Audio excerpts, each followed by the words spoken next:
दिखने लगा है एलएसी पर मिलिट्री बातचीत का असर, लेकिन चीन दिखा रहा अभी भी तल्ख तेवर।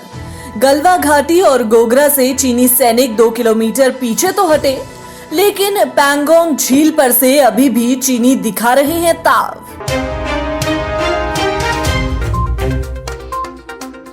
एलएसी पर तनाव तो लंबे वक्त से बना ही हुआ है। कारण है भारतीय और चीनी सैनिकों का युद्ध के लिए आमने सामने होना।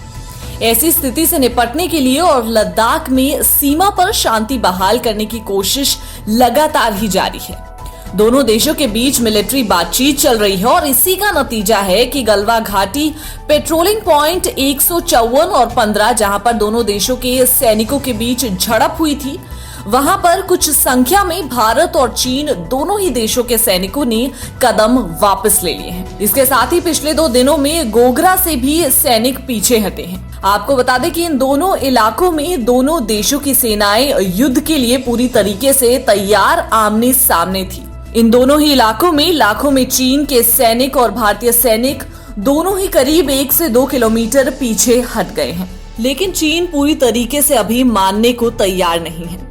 इसी का नतीजा है कि पैंगोंग झील के उत्तरी इलाके में जहां पर दोनों सेनाएं आमने सामने आ गई थी, वहां पर अभी कोई चेंज नजर नहीं आ रहा है। यहां पर तनाव की स्थिति चीन के द्वारा मई के शुरुआती दिनों में भारत की पेट्रोलिंग को ब्लॉक करने से शुरू हुई थी। चीन की सेना ने न सिर्फ भारत की पेट्रोलिंग को ब्लॉक किया था, बल्कि उत्तरी किनारे पर फिंगर 4 और 8 तक के इलाके में पूरा कब्जा करके वो बैठ गया था। और इतनी मिलिट्री बातचीत हो जाने के बाद भी चीन वहां से कदम पीछे हटाने को अभी तैयार नहीं है। साथ ही जिन इलाकों पर चीन की सेना पीछे हुई है, इतना भी काफी नहीं है।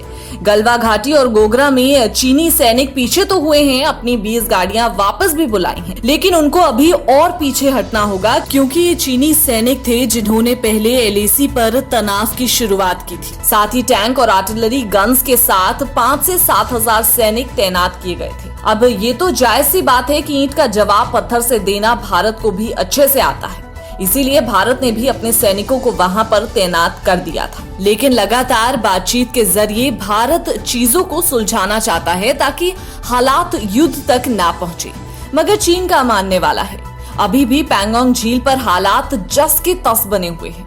अब जाहिर सी बात है कि जब चीन ने पहले सीमाएं लांघी हैं, तो चीन को ही पहले अपने कदम वापस लेने होंगे।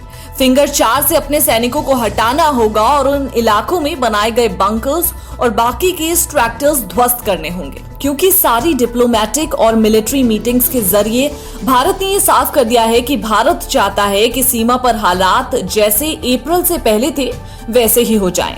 लेकिन चीन अभी भी बौखलाया हुआ है और इस बौखलाहट का कारण कई सारे बताए जा रहे हैं। इनमें लद्दाख को पिछले साल केंद्र शासित प्रदेश बनाना भी शामिल है। साथ ही ये भी कहा जा रहा है कि चीन की इस हरकत का असली कारण भारत की ओर से 225 किलोमीटर लंबी दारुल शोख दौलत बैग ओल्डी रोड पर फीडर लिंक्स और पुलों का निर्माण है, जिसका कार्य फिर से भारत ने शुरू कर दिया है। इसके साथ ही ये भी अनुमान लगाया जा रहा है कि चीन की ओर से आने वाले विदेशी निवेश की स्क्रूटनी और आत्मनिर्भर भारत के तहत कारोबारियों को आकर्षित करने की नीति भी चीनियों के इस कदम की वजह हो सकती है, क्योंकि धीरे धीरे ही सही भारत की इन सभी निर्णयों की वजह से ही चीन खुद को घिरता पा रहा है। वो समझ गया है कि भारत अब 1962 वाला भारत नहीं रहा। भारत बिना युद्ध के भी चीन को बर्बाद करने का साहस रखता है। इसीलिए चीन अपनी नापाक हरकतों से सीमा पर बेवजह तनाव पैदा कर युद्ध जैसे हालात पैदा कर रहा है। दोस्तों, अगर आपको ये वीडियो पसंद आई हो तो इसे लाइक शेयर जरूर कीजिएगा, अपने कमेंट्स हम तक पहुंचाना ना भूलिएगा। साथ ही देश दुनिया से जुड़ी ऐसी तमाम जानकारियों के लिए शिवालिक जनरल को सब्सक्राइब करना ना भूलें। धन्यवाद।